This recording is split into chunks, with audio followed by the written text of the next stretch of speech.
So the question is during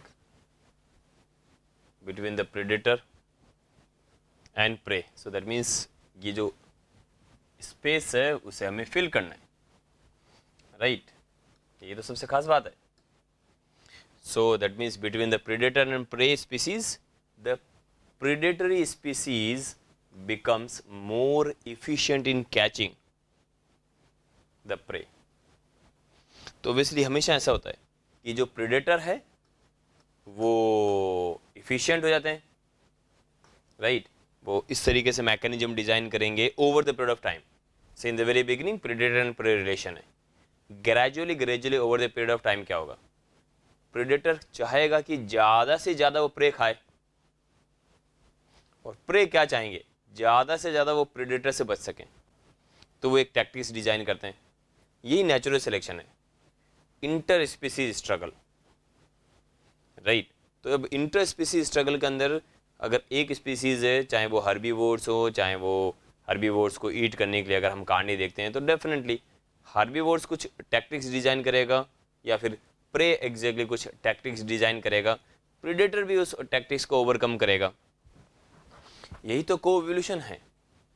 इसी को तो हम बोल के जाते हैं कि यस, प्रेडेटर प्रे के साथ में इवोल्व होता है. नो डाउट प्रे भी इवोल्व होता है, तो साथ में प्रेडेटर भी इवोल्व करता है, राइट? जितने भी प्रेडेटर स्पीसीज हैं वो अपने आप को इवोल्व करती हैं. They become more efficient in catching the prey. तो प्रे स्पीसीज क्या डिजाइन करेंगी, वो भी over the period of time ऐसे स्पीसीज के अंदर कन्वर्ट होती है जो कि एस्केप करेंगी, right? Okay, they becomes what, better at escaping predators. तो दोनों का ही इवोल्यूशन हुआ है, हेंस कॉल्ड एज को-इवोल्यूशन. दोनों ही इवोल्व होने जा रहे हैं. I hope, right? बाकी सब कुछ नहीं आएगा. कॉम्पिटेटिव एक्सक्लूजन प्रेडेटर प्रे के लिए है ही नहीं, राइट? मिमिक्री अगेन यहाँ पे कॉन्सेप्ट नहीं है, क्योंकि सिंपल सा बात है, ड्यूरिंग को-इवोल्यूशन. तो मैं इसको फिल कर देता हूँ स्पेस को. So during co-evolution between the predator and prey species, the predator species becomes more efficient. Simple. So in a parasitic relationship, एक parasitic relationship दिया हुआ है where the host contracts a disease, जहाँ पे एक host को basically disease हो जाए, right? and sometimes host की death हो जाए. तो ऐसे parasite को हम क्या बोलेंगे, जिसके कारण होस्ट की डेथ होने जा रही है. अगर होस्ट मर ही जाएगा तो that parasite is known as a pathogen.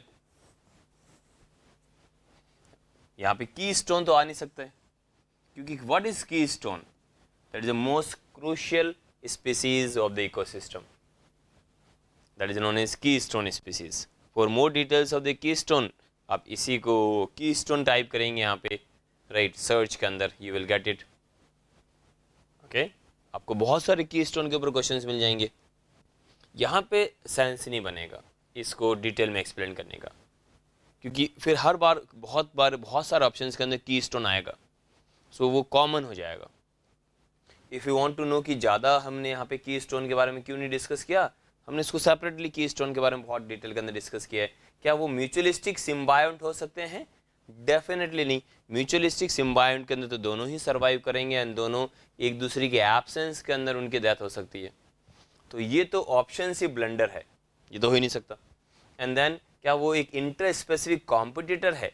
Inter specific competitor के अंदर भी ऐसा नहीं होता है कि वो उसको किल करने जा रहे हैं, राइट? और दूसरी बात है कि बहुत इंपॉर्टेंट है कि एक पैरासिटिक रिलेशनशिप पूछा है. इंटर स्पेसिफिक कॉम्पिटिशन के अंदर नो डाउट जो एक स्पीसीज है वो फीड करने के लिए दूसरी स्पीसीज को, say for example species 1 kills the other species, right?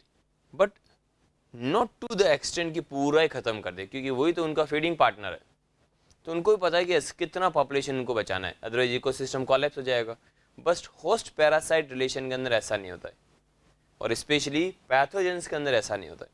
Pathogens आपकी बॉडी के अंदर आ रहे हैं और आपको किल ही कर रहे हैं बहुत बार, मतलब almost all the times. Okay, हाँ, समटाइम्स अपन बोल सकते हैं कि समटाइम्स इसके कारण होस्ट डाई हो जाता है, नॉर्मली इनको डिजीज तो होगी या नहीं, right. Okay, so that type of parasite is known as a pathogen. Got the point? So habitat destruction is a primary cause.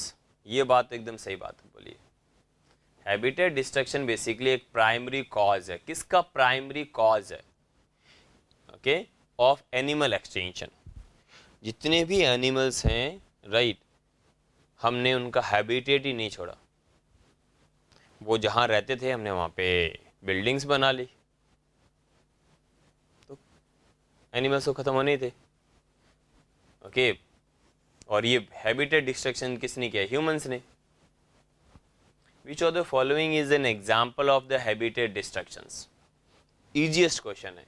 Human beings obtain land for farms. बिल्कुल ये हैबिटेट डिस्ट्रक्शंस है. Human beings ने obtaining किया land for industrial development. ये habitat destruction है. आपने एक जगह अपने एग्रीकल्चर के लिए आपको फार्म्स बनाने थे, हैबिटेट डिस्ट्रक्शंस कर दिया. अब वहाँ पर पूरी डाइवर्सिटी आपने लॉस्ट कर दी है. सिर्फ अब एग्रीकल्चर गुड्स वहाँ पे प्रोड्यूस होगा. Agricultures only, sorry, not goods also, only agriculture. Limited diversity वाला. केवल अपन बोलेंगे वहाँ पे राइस हो रहा है. पहले बहुत अच्छा हैबिटेट था, डिस्ट्रक्शन हो गया. दूसरे एनिमल सर्वाइव नहीं कर पाएंगे. Human beings obtain land for the housing development. Human beings filling in and draining wetland. ये भी गया. So all of the above are the example of the habitat destructions. इसलिए right answer no doubt D दिया गया, क्योंकि इस question में कुछ भी नहीं था. Right answer is D because of the same point. Got the point? Which of the following terms is synonyms with photosynthetic organisms? एक photosynthetic organisms के लिए क्या synonyms है? synonyms का मतलब आप समझ पा रहे हैं? मतलब मैं बोल दूं कि एक photosynthetic organisms है, राइट, उसको मैं क्या बोलूं यहाँ पर, मतलब इधर क्या लिखूं कि मेरा काम हो जाए. क्या मैं photosynthetic वालों को बोल सकता हूँ ऑटोट्रॉप्स? हाँ, फोटोसिंथेटिक का मतलब होता है वो अपना खाना, अपना फूड खुद सिंथेसाइज करके जा रहे हैं. ओके, सो दैट मीन्स उनके लिए चाहिए ओनली सनलाइट. वो सनलाइट की प्रेजेंस में फोटोसिंथेसिस करने जा रहे हैं. उनको चाहिए सिर्फ water from the soil, okay, CO2 from the environment, and they are synthesizing their food. So that means कौन होते हैं photosynthetic organisms? They are plant. Green plants, all green plants बोल सकते हैं अपन, ग्रीन प्लांट्स. तो क्या क्या सिनोनिम्स हैं? तो क्या वाकई में वो हिट्रोट्रॉप्स एक सिनोनिम्स हो सकता है? ये तो रॉन्ग ही हो गया. ओ, ये ऑटोट्रॉप्स. बट क्या they are primary consumers? Primary consumer तो हो ही नहीं सकते. They are the primary producers.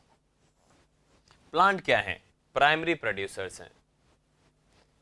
Okay, so obviously साथ में वो ऑटोट्रॉप्स हैं, हीट्रोट्रॉप्स होंगे नहीं, प्राइमरी कंज्यूमर्स नहीं होंगे. तो ऐसा सिर्फ एक ही ऑप्शन है जो हम बोल सकते हैं कि यस, फोटोसिंथेटिक वाले they are primary producers. Yes, वो सनलाइट की प्रेजेंस में अपना फूड खुद सिंथेसाइज करते हैं. बिल्कुल आप सही कर रहे हैं. Okay, so they are the primary producers and they are autotrophs. Hence right answer is D. Next question is Which of the following is the least frequent? बहुत ही कम मिलता है. Of the dispersal pattern. अगर हम nature के अंदर dispersal pattern को देखते हैं कि पॉपुलेशंस के अंदर जो इंडिविजुअल्स है, how they are distributed, how they are disperse, क्योंकि यहीं से बहुत अच्छा टर्म निकल के आता है, राइट, कि क्या ये वाकई में आर सेलेक्टेड स्पीसीज है कि के सेलेक्टेड है. यहीं से निकल के टर्म आएगा इफेक्टिव पॉपुलेशन साइज, क्योंकि इफेक्टिव पॉपुलेशन एग्जैक्टली आपके क्लस्टर के ऊपर भी डिपेंडेंट है. Effective population is a very important population.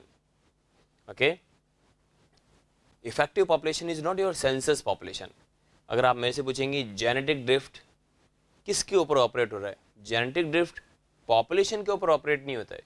अगर मैं आपको बोलूँ कि एक पॉपुलेशन का साइज है 200 या फिर 5000, but effective population is only 10, तब यहाँ पे जेनेटिक ड्रिफ्ट ऑपरेट होगा.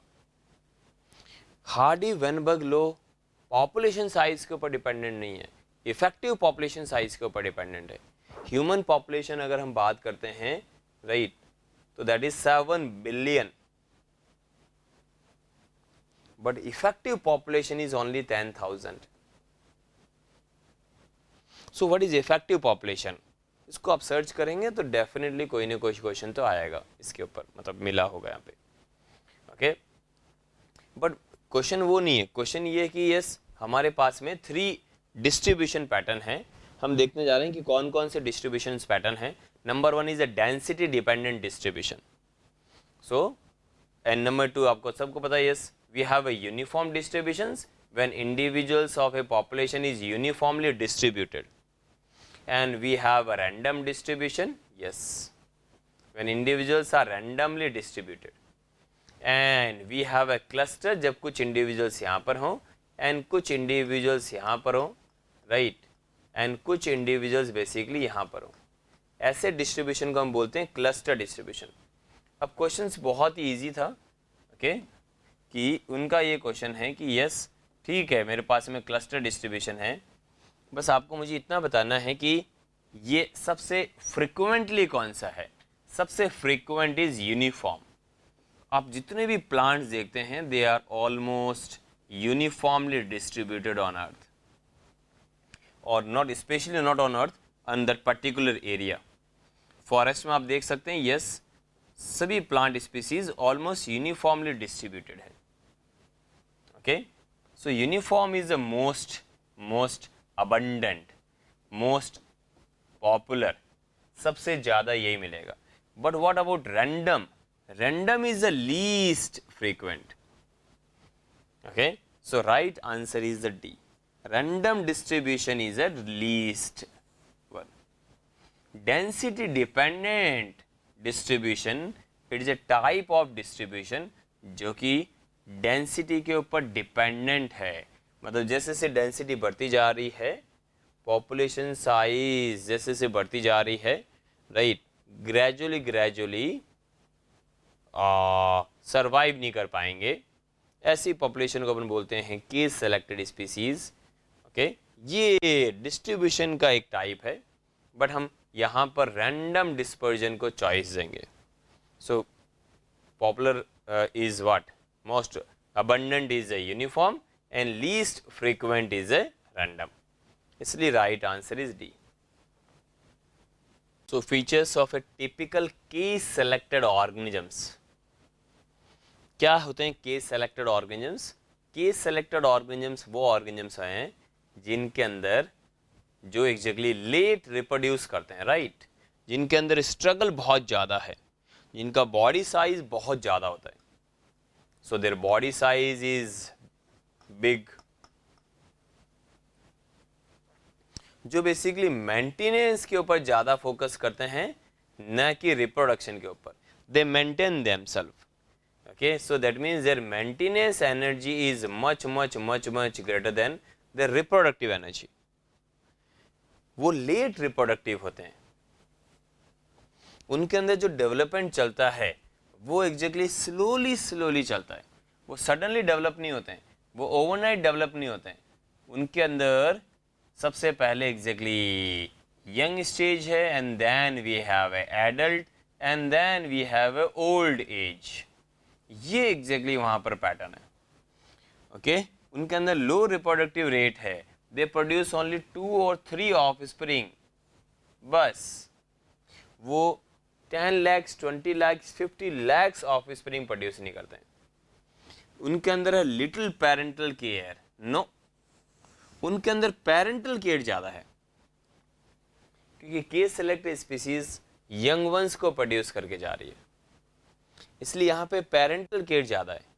Are selected species egg release करती हैं, सपोज 2 एडल्ट्स हैं, ओके, मीटिंग हुआ, उन्होंने एग रिलीज कर दिए, एग का फर्टिलाइजेशन हो चुका है, एंड देन एडल्ट की डेथ हो जाती है, क्योंकि life span is only 1 year या 6 month या 10 days, and then egg favourable conditions के अंदर हैचिंग होगा, डेवलपमेंट स्टार्ट हो चुका है, एंड लार्वा बाहर आता है, एंड वो लार्वा स्ट्रगल करेगा, सरवाइव करता है, एडल्ट में कन्वर्ट हो जाता है, एंड देन वो एडल्ट रिप्रोड्यूस करेंगे। तो अगर एडल्ट रिप्रोड्यूस करेंगे अगेन, तो दैट मीन्स एक male and female adult reproduce करेंगे and they release fertilize egg. Egg release होने के बाद में मेल एंड फीमेल एडल्ट की तो डेथ हो जाएगी, तो ये तो ख़त्म ही हो गए। And over the period of time egg से लार्वा बाहर आएंगे और लार्वा वापस एडल्ट के अंदर कन्वर्ट हो जाएंगे। तो इस एडल्ट ने इस लार्वल का केयर ही नहीं किया, दैट मीन्स ये एडल्ट तो पहले ही ख़त्म हो चुके हैं। तो यहाँ पर आर सेलेक्टेड स्पीसीज के अंदर पेरेंटल केयर एब्सेंट है। But what about case selected species? In case selected species parental care is present. Little parental care नहीं है, पूरा पेरेंटल केयर है। इसलिए हम इसको राइट आंसर को अगर आप मेरे से पूछेंगे तो मैं सी को बोलूँगा कि इंक्लूड, यस सारे इंक्लूडेड है, ओके, एक्सेप्ट पूछा है all of the following except. So ये एग्जैक्टली इसके अंदर इंक्लूड नहीं है, लिटिल पेरेंटल केयर का कॉन्सेप्ट नहीं है वहाँ पे। So when species number are so severely reduced, इतना ड्रास्टिकली रिड्यूस कर दिया गया that it is an imminent danger of extinction, कि ऑलमोस्ट वो पॉपुलेशन अब एक्सटिंक्शन की तरफ जा रही है through out all or the significant part of its range. तो इससे हम क्या कहते हैं? That type of species known as endangered species. Almost वो एंडेंजर हो चुकी है, उनका नंबर बहुत सिग्निफिकेंटली रिड्यूस हो चुका है। Okay, so right answer is D, that type of species known as endangered species. Number कितना कम और कितना ज़्यादा, कितना कम होना चाहिए, राइट? ओके, ये हम नेक्स्ट क्वेश्चन में देखेंगे, बहुत सारे क्वेश्चंस हैं। Question is destructive outbreaks. Destructive outbreak का मतलब होता है सडनली बेसिकली नंबर इंक्रीज होता है। आपने देखा हो ना, बहुत सारे पेस्ट होते हैं जैसे ग्रास होपर, जिसको हम बोलते हैं टिड्डी, ओके, और इन ए कल्टिवेटेड फील्ड से फॉर एग्जाम्पल टिड्डी एग्जैक्टली हमेशा अटैक करती है ऑन एग्रीकल्चर। और अगर यही हम फॉरेस्ट के ऊपर टिड्डी का अटैक क्यों नहीं होता? ग्रास होपर बेसिकली क्यों नहीं फॉरेस्ट के ऊपर अटैक करे? क्योंकि एग्रीकल्चर के अंदर जेनेटिक डाइवर्सिटी कम है। So because low diversity of the communities, उनको पता है कि केवल एक या दो स्पीसीज ही हैं जिनको उनको फीड करना है, जबकि फॉरेस्ट के अंदर बहुत डिफरेंट टाइप की स्पीसीज है, डाइवर्सिटी इज मोर। तो जब डाइवर्सिटी मोर होगा, स्पीसीज रिचनेस वहाँ पे बहुत ज़्यादा है, तो उनको अलग अलग टैक्टिक्स बनाना पड़ेगा कि कैसे हम उनको फीड कर सकें। ऐसा होता है हमेशा ही, क्योंकि आप कुछ भी खा सकते हैं, बट एक एनिमल्स का एक फूड चॉइस होता है, वो रैंडमली कुछ ही नहीं खाता है। अगर आप एक कैमल के साथ जा रहे हैं तो वो सबको देखेगा एंड देन वो स्मेल करके देखेगा कि ये खाने लायक है या नहीं है। उसने देखा नहीं है, उनके पास एक फूड चॉइस है। फूड को ईट करना, कैसे उनको ईट करना है? एक कैट केवल रैट को कैच करती है, जबकि बहुत सारे छोटे छोटे जानवर उनके काम के ही नहीं है। एक बर्ड्स एक पर्टिकुलर साइज के सीड ही ईट कर सकती है, एंड देन उसके अंदर भी एक पर्टिकुलर टाइप के सीड्स ही ईट करती है। फूड चॉइस, ओके, ये सभी फूड चेन के अंदर है। ह्यूमंस के लिए एप्लीकेबल नहीं है, क्योंकि हम तो मसाला लगा के खा लेते हैं। हाँ, अगर हमको ग्रेन्स मिल जाए तो हम तो ग्रेन्स को आटा पीस के, रोटी बना के, किसी ने बोला उबाल के चावल को, यस, ओके, बहुत बढ़िया। और फिर स्वाद नहीं आया तो नमक, और नमक फिर स्वाद नहीं आया तो चीनी। तो चॉइस ज़्यादा है, ओके। बट एक ग्रास होपर के पास में तो, ग्रास होपर क्यों बोल के जा रहा है कि मैं डिस्ट्रक्टिव आउटब्रेक करूँगा एग्रीकल्चर के ऊपर? क्योंकि वहाँ पे लो डाइवर्सिटी है, एक या दो स्पीसीज़ है प्लांट्स की जिनके ऊपर फीड करना बहुत इजी है, ओके। तो इसके पीछे क्या रीजन है?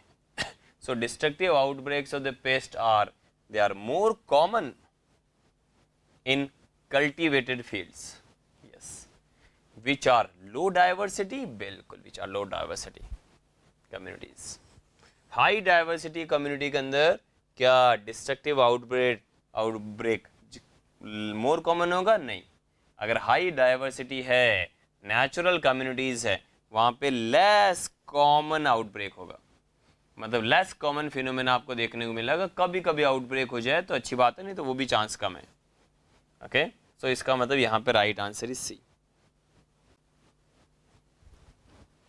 ए primary source of carbon,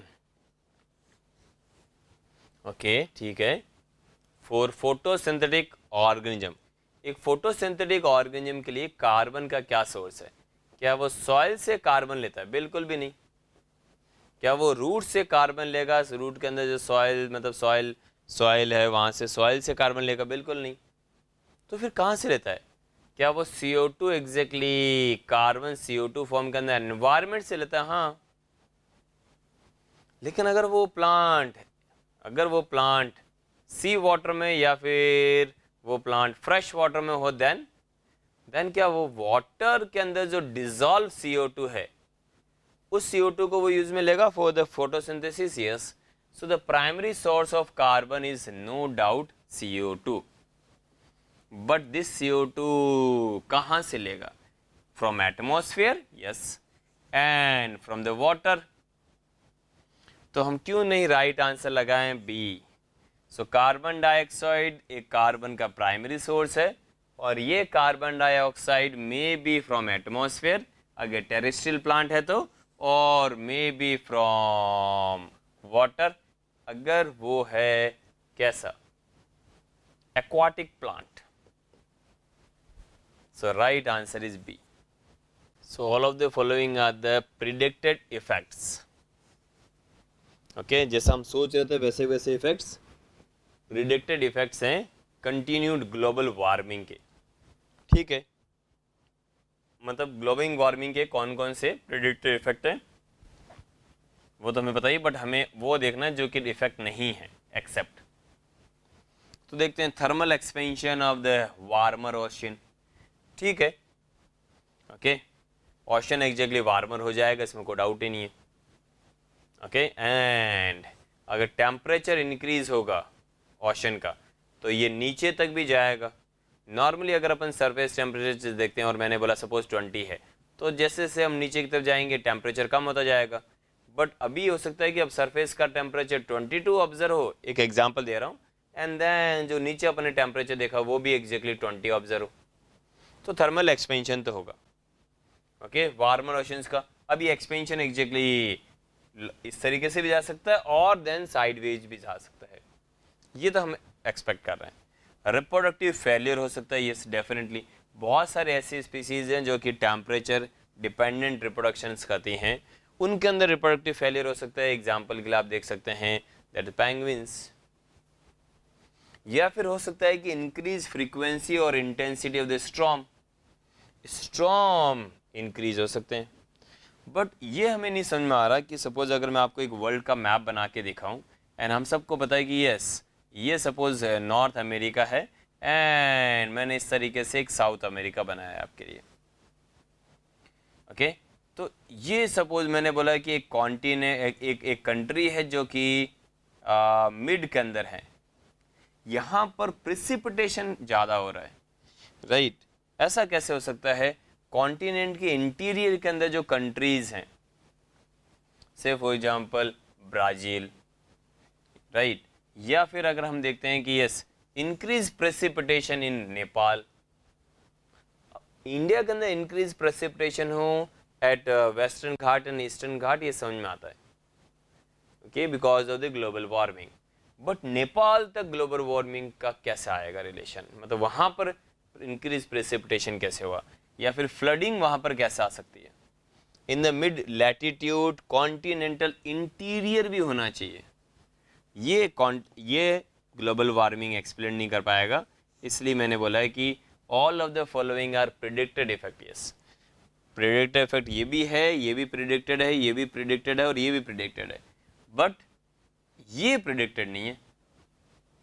mid latitude के ऊपर बारिश आ जाए, वो भी वो कंट्री के अंदर जो कि कॉन्टिनेंट के बीच में है, मतलब अंदर की तरफ कॉन्टिनेंट के अंदर है, इंटीरियर में है।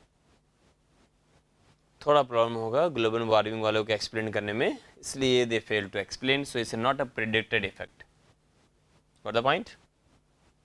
विच of the following habitat types, मतलब कौन से हैबिटेट टाइप के अंदर वुड स्पीसीज डाइवर्सिटी, जो species number of species, okay that means species richness है और इवननेस है, दैट मीन्स स्पीसीज डाइवर्सिटी हमें expected to be the relatively low.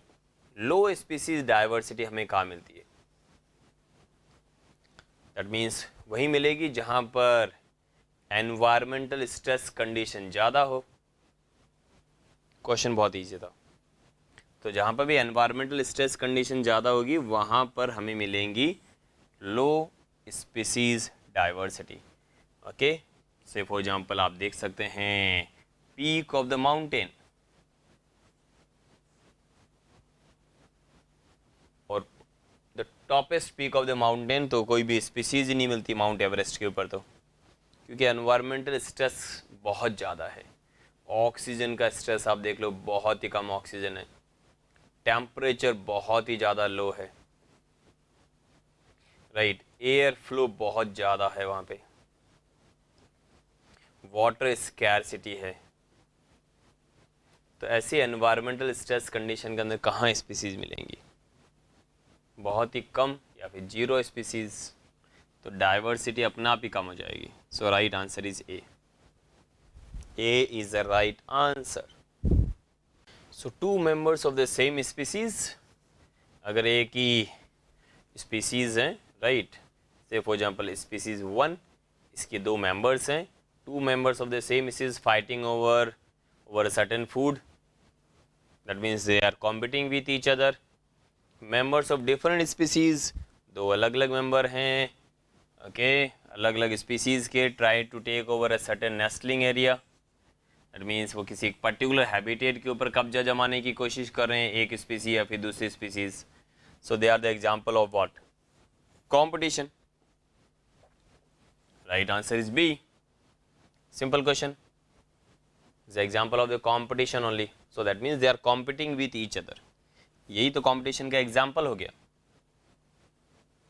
There is a lot of pollution, जब बहुत ज़्यादा पॉल्यूशन होता है, acid can be acidic, rain can be acidic, sorry, so rain exactly क्या होगा, तो एसिडिक हो जाएगा बहुत अच्छी तरीके से। वाटर के अंदर जो रेन है, वाटर में आपको मिलेगा HNO2 और HNO3 एंड साथ में मिलेगा आपको H2SO4, यही तो एसिडिक रेन है। और इसके कारण क्या होगा? Acidic rain harms the plant and animals also.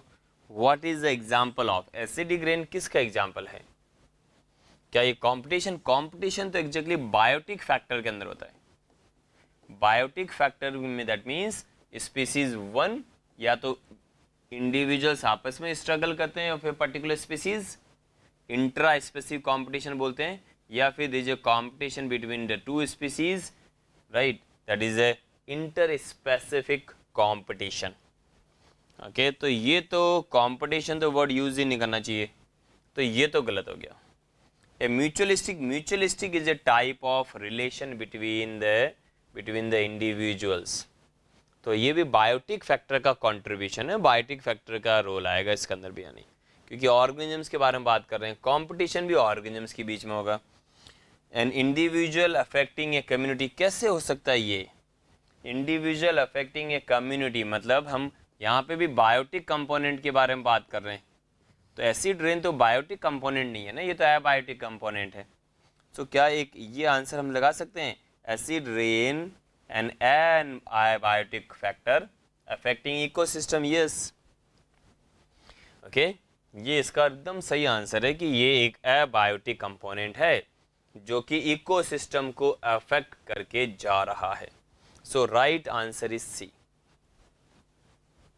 Does biodiversity have on a community?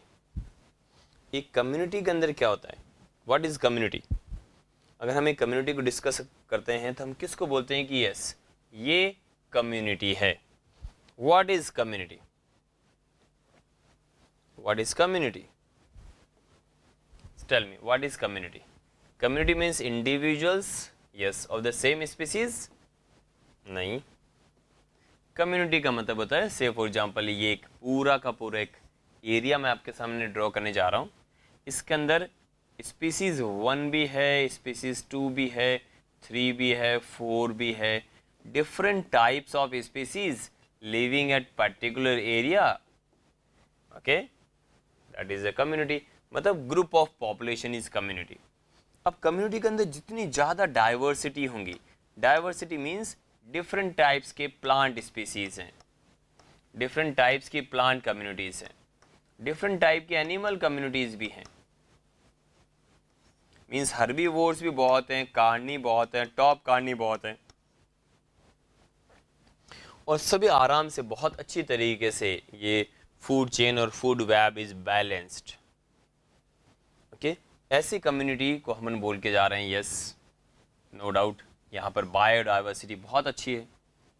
What effect does biodiversity have on a community? इस कम्युनिटी का आप मान के चलो कि अगर कुछ भी चेंजेस होते हैं तो कोई ना कोई तो ऐसा प्लांट या फिर एनिमल स्पीसीज होंगी जो चेंज को विथ स्टैंड करेंगी, बर्दाश्त करेंगी यानी। ओके, सो दैट मीन्स क्या मैं ऐसे बोल सकता हूँ कि it makes destruction by the insect impossible. Insects क्या, it make destruction by anyone impossible, क्योंकि एक स्टेबल कम्युनिटी है, यहाँ पे बायोडाइवर्सिटी बहुत ज़्यादा है। इंसेक्ट वैसे भी इस कम्युनिटी को कुछ भी नहीं कर सकते। इंसेक्ट फॉरेस्ट को फीड नहीं करते हैं। Insect exactly less diverse community, मतलब एग्रीकल्चर फील्ड को अफेक्ट करता है, नहीं वो एग्रीकल्चर को अफेक्ट करते हैं, वहाँ पर उनका फीडिंग होता है, राइट। जैसे for example grass hopper, even जो बर्ड्स होती हैं वो भी फॉरेस्ट के अंदर बहुत ही कम डिस्ट्रक्शन करके जाती है। बेनिफिट ज़्यादा होता है बर्ड्स के खाने से, यानी उनके जो प्लांट्स के जो सीड्स हैं वो डिस्पर्स हो जाते हैं, और उन्होंने एक पर्टिकुलर एरिया के अंदर जो कंपटीशन था वो अवॉइड कर दिया प्लांट के सीड्स ने, यानी वो नए एरिया में जाएंगे, वहाँ पर कल्टीवेट होगा, वहाँ पर एग्जैक्टली वो सीड जर्मिनेशन होगा। तो बहुत ईजी वे में हम देख सकते हैं कि यस, उन्होंने बहुत इफेक्टिव वे में अपना डिस्पर्जन भी कर लिया और फीडिंग भी करा लिया। ये ऐसे होता है सभी के साथ में। तो क्या वाकई में हम बोल सकते हैं it makes destruction bye insect impossible? Insect क्या, मैंने बोला ना ये तो सभी के लिए पॉसिबल है, तो मतलब इम्पॉसिबल हो जाएगा मतलब। बट फिर भी मैं नेक्स्ट ऑप्शन पढ़ना चाहूँगा, मैं इसको भी टिक लगा सकता हूँ कि ये सी भी राइट ऑप्शन है। बट एक और हम वापस देखेंगे, it makes primary succession more likely.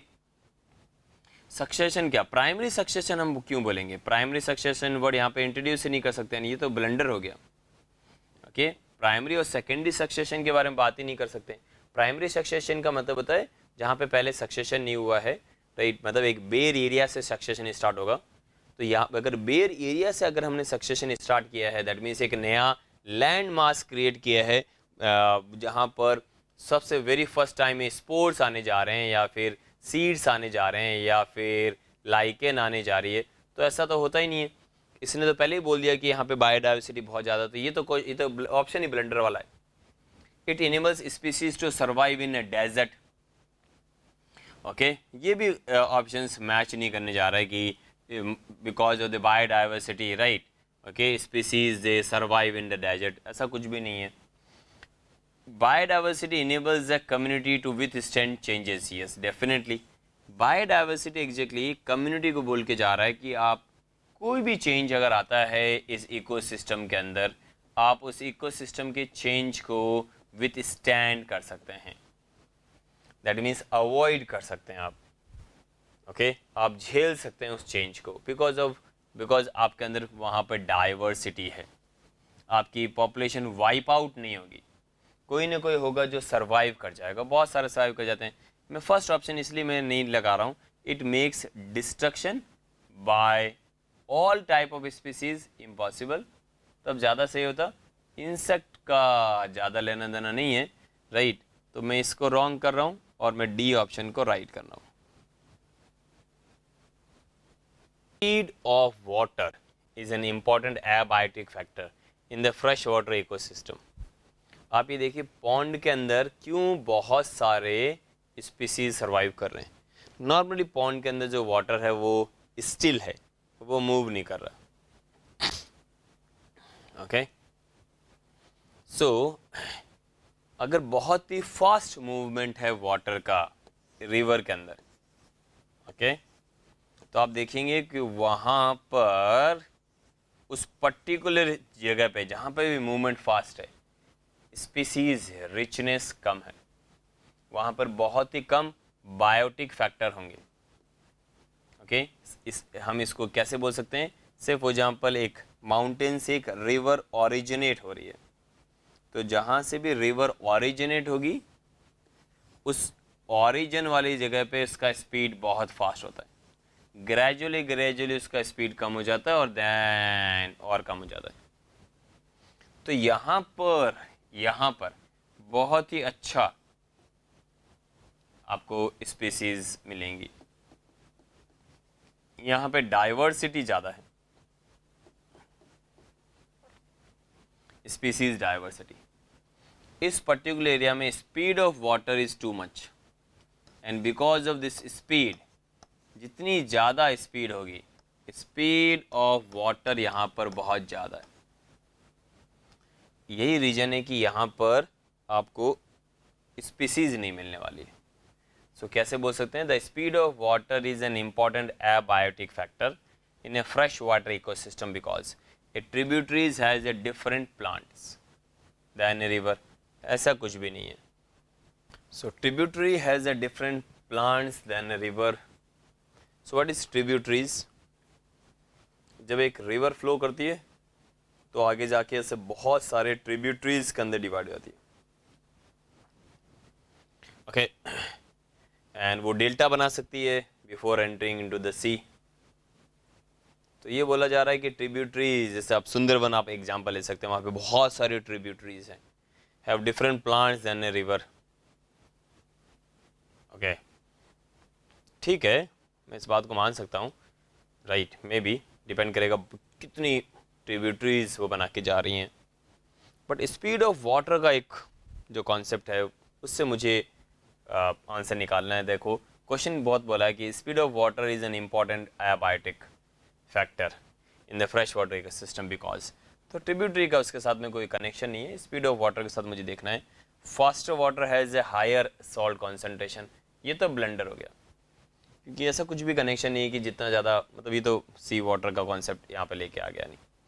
Animals must adapt so they are not washed away. Again ये भी इलॉजिकल लग रहा है, राइट। एनिमल्स मस्ट अडेप्ट, ऐसा कुछ भी नहीं है कि they are not washed away, ऐसा कुछ भी नहीं है। ऐसा क्यों हुआ कि मतलब speed of water is an important factor abiotic, जहाँ पे बहुत ही कम स्पीसीज मतलब मिलती है। Animal can not live in the fast moving water, ये एक बहुत ही क्रूशियल पॉइंट है। फास्ट लिविंग वाटर में एनिमल्स का रहना ही इम्पॉसिबल हो जाएगा,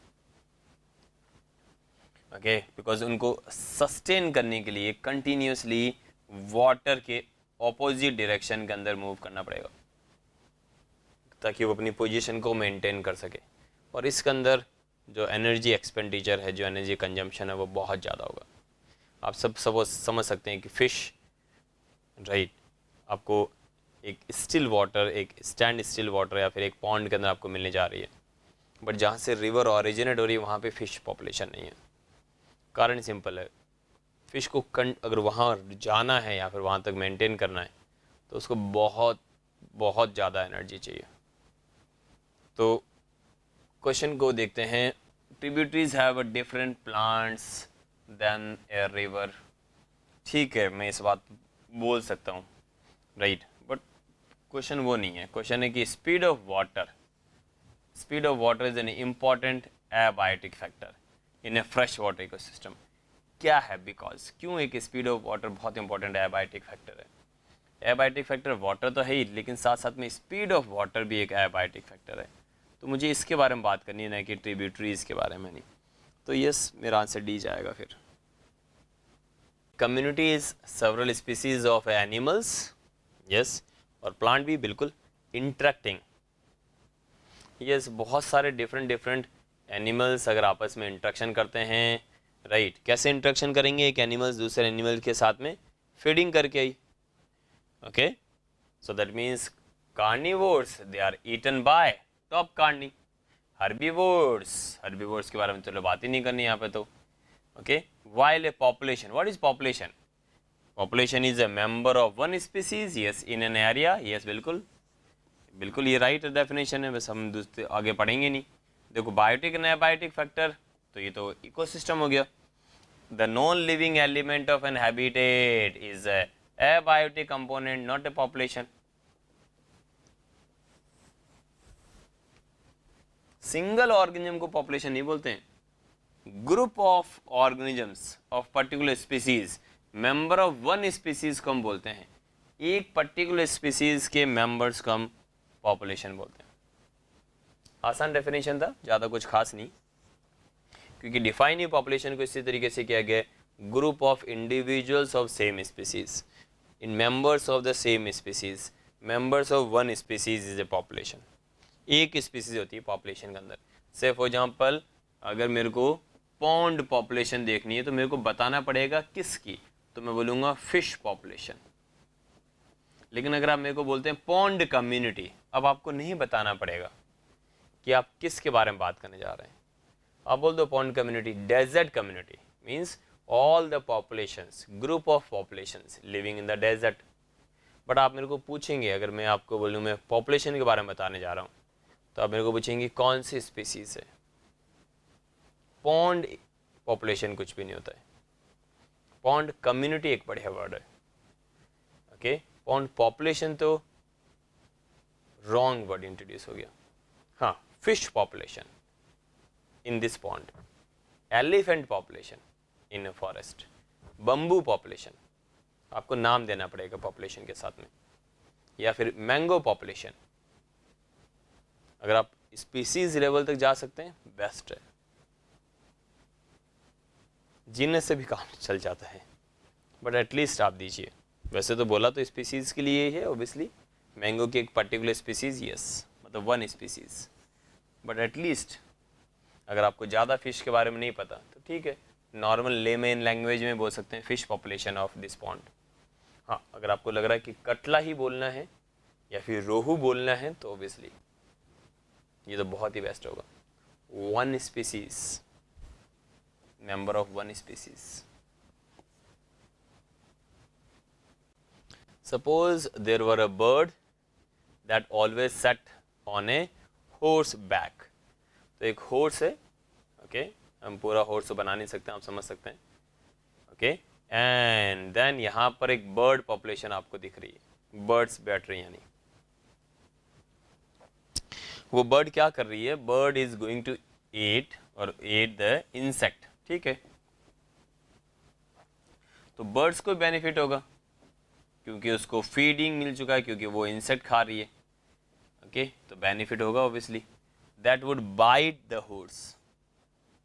ओके, और इंसेक्ट एग्जैक्टली यहाँ पे इंसेक्ट करने क्या है, insect is a parasite over it, तो वो तो ब्लड सक करेगा. जैसे वो example ticks and mites.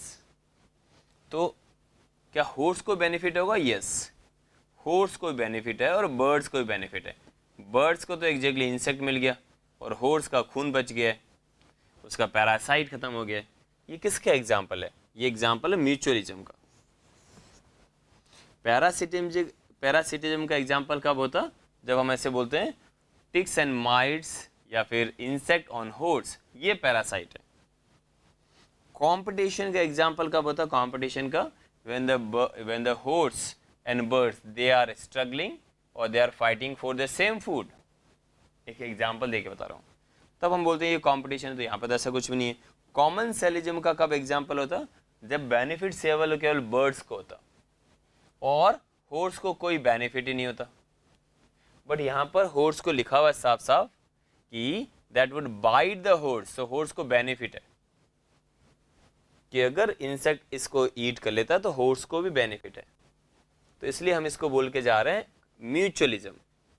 Common सेलिज्म इसलिए नहीं बोलेंगे क्योंकि कॉमन सेलिज्म के अंदर एक को तो बेनिफिट होता है, दूसरे को न बेनिफिट है न लॉस है. तो यहाँ पे तो हम एग्जाम्पल बहुत अच्छा दे सकते हैं म्यूचुअलिज्म का, इसलिए right answer is mutualism. So during the carbon cycle, ठीक है, right, Which of the following carbon compounds would be utilized as an energy source by heterotrophs?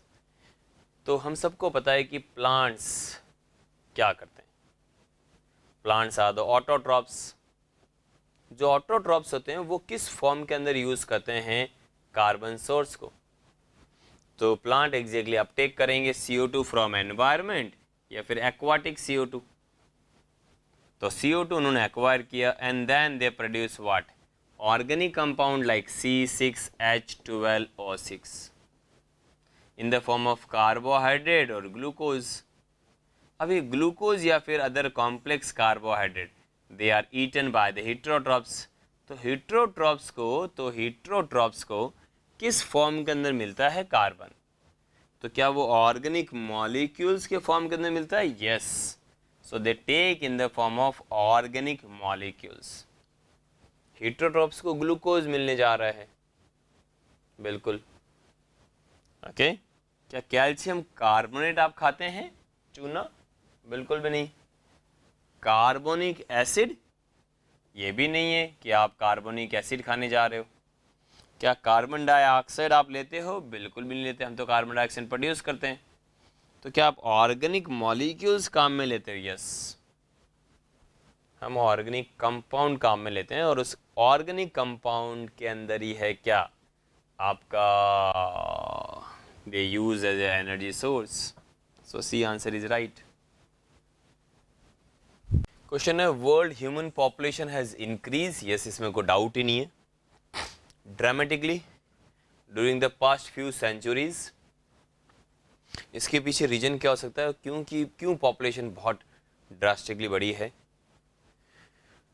अगर हम देखेंगे तो that is because of the decrease in the death rate. क्योंकि because of the immunization programme, ये सबसे important programme था, right. Death rate बहुत कम हो गई because of the improvement in the health sector. Okay. And because of the improvement in the maternal mortality rate, ये बहुत कम हो चुकी है. infant mortality rate ये बहुत कम हो चुकी है. यही रीजन है कि पॉपुलेशन की जो साइज है वो बढ़ गई है. To date humans have interfered with all of the biogeochemical cycle on earth. ठीक है. But this interference has been of the greatest magnitude in terms of human induced changes in the climate. तो no doubt क्या हमने किसके अंदर बहुत ज़्यादा significant change किया है. Hydrological cycle I think same ही है. सल्फर साइकिल को हमने बिल्कुल भी डिस्टर्ब नहीं किया है. वाटर साइकिल को भी हमने बिल्कुल डिस्टर्ब नहीं किया है. अभी भी वेपर बनता है और देन बारिश होती है. नाइट्रोजन साइकिल को भी हमने बिल्कुल भी डिस्टर्ब नहीं किए. बट अभी तक ह्यूमन ने किस बायो जियो केमिकल साइकिल को बहुत ज़्यादा डिस्टर्ब किया है, that is carbon cycle. Okay. This is because of the vehicular pollution of the CO2 and carbon monoxide. ये सबसे बड़ा वो है चैलेंज. कार्बन साइकिल को आपने डिस्टर्ब कर दिया है. यही रीजन है कि CO2 कॉन्सेंट्रेशन कंटिन्यूसली इंक्रीज हो रही है. ओके. 0.002 से लेके अब वो 0.003 तक बढ़ रही है. हो सकता है किसी को लगे कि ज़्यादा इंक्रीज नहीं हुआ, बट इतना इंक्रीज ही सिग्निफिकेंट है. So that means we are disturbing the carbon cycle. So nitrogen is a critical requirement. ठीक बात है. For the living organisms because it is a component of. तो बता सकते हो नाइट्रोजन किसका कंपोनेंट है. नाइट्रोजन लिपिड में तो नाइट्रोजन मिलता नहीं है. न्यूक्लिक एसिड मिलता है. कार्बोहाइड्रेट मिलेगा नहीं. न्यूक्लिक एसिड मिलेगा, कार्बोहाइड्रेट्स में तो मिलता ही नहीं है. न्यूक्लिक एसिड एंड प्रोटीन्स के अंदर नाइट्रोजन मिलता है. इसलिए राइट आंसर इज डी. आप देख सकते हो यस. न्यूक्लिक एसिड के अंदर carbon, we have a nitrogen. तो जो बेसिस हैं they are not homo circle. उसमें कार्बन के अलावा ही they are hetero.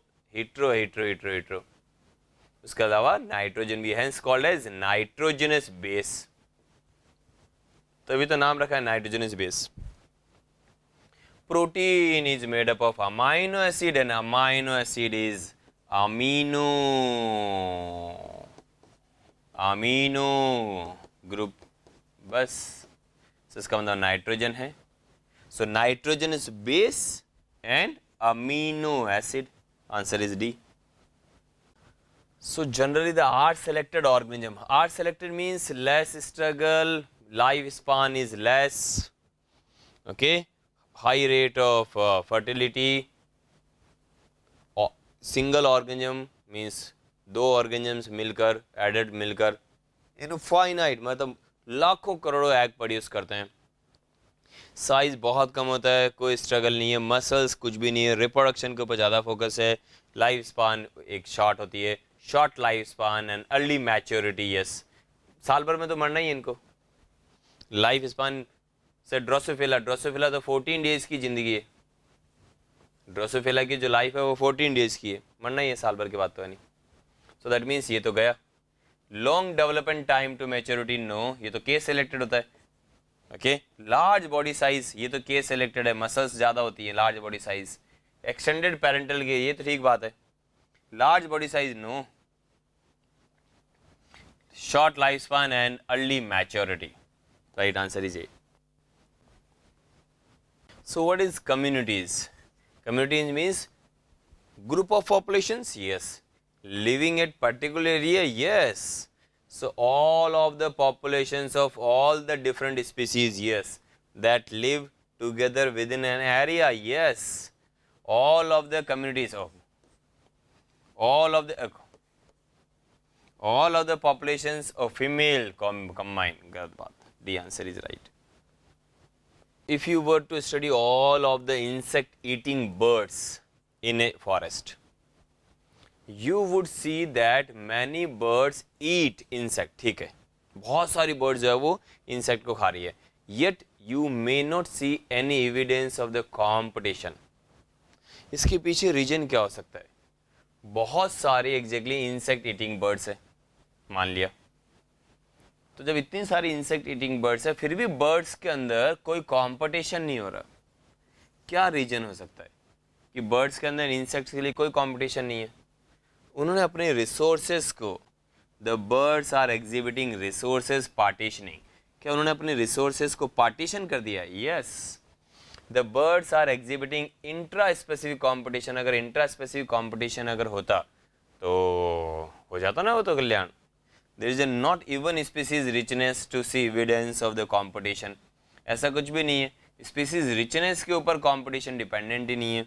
There is no keystone species, तो यहाँ पे कहाँ से आ गई? तो अगर सिंपल सा क्वेश्चन उसने पूछा, उसने अपने रिसोर्सेज को बांट लिए. Different types of birds eat different types of insects. अगर सेम टाइप ऑफ इंसेक्ट्स के ऊपर भी वो खा रही हैं तो इसका मतलब है कुछ रात को खा रही हैं, कुछ दिन में खा रही हैं. और अगर सपोज उन्होंने डे और नाइट में भी सेम खा रहे हैं, राइट, तो वो डिपेंड करेगा कि वो इंसेक्ट की लोकेशन क्या है. कुछ एग्जैक्टली सरफेस वाले इंसेक्ट्स को खा रही है और कुछ ग्राउंड्स वाले इंसेक्ट को खा रही हैं जो एकदम ग्राउंड के अंदर से 1 मीटर 1 फीट या फिर आपसे 0.5 सेंटीमीटर नीचे हो, मतलब सरफेस यहाँ पे ग्राउंड के अंदर जो बरीड हो एक तरीके से, उन इंसेक्ट्स को खाएंगे यानी सरफेस वालों को हाथ भी नहीं लगाएंगे वो. सो इस तरीके से उन्होंने अपने रिसोर्सेज को पार्टीशन कर लिया, इसलिए right answer is A. So what do several different populations living together make? So several different populations they make a community. क्योंकि बायोस्फीयर तो group of biomes, an organism is ये तो आएगा नहीं. इकोसिस्टम इज कम्युनिटी के अंदर abiotic factor भी मुझे ऐड करना पड़ेगा तब तो जाके इकोसिस्टम बनेगा. So community is a biotic component और इसलिए राइट आंसर तो ये होगा नहीं. Right answer is what? Community. Several different populations, so ये community C. Which is an example of abiotic element changing in area? कैसे हम बोल सकते हैं कि abiotic component? Introducing a new type of grass, ये तो biotic हो गया ना, ये तो that is a biotic component. Biotic component changing an area हो गया है. तो 2 species of the birds competing, ये भी biotic हो गया. Algae growing on the crab grass, ये भी बायोटिक हो गया, biotic component changing an area. But water flooding to an area, अगर पानी ही भर जाएगा तो इसका मतलब water has change the area, इसलिए हम यहाँ पर बोलेंगे B is the right answer. Water flooding to the area, water अगर सपोज कहीं भर जाएगा तो इसका मतलब abiotic component is changing what, abiotic component is changing what, abiotic component ने चेंज कर दिया एनवायरनमेंट को, सिंपल सी बात है। So in a food web arrow point is just in one direction, say for example A B की तरफ arrow लगाते हैं, फिर बी से अपन सी की तरफ एरो लगाते हैं। ये क्या शो कर रहा है, how energy goes to the animal, goes to the animal that is eating, this animal is eating over B. So how energy is going, कि एनर्जी कैसे जा रही है B से C में, कैसे जा रही है, because C is eating, इसलिए राइट आंसर इज C।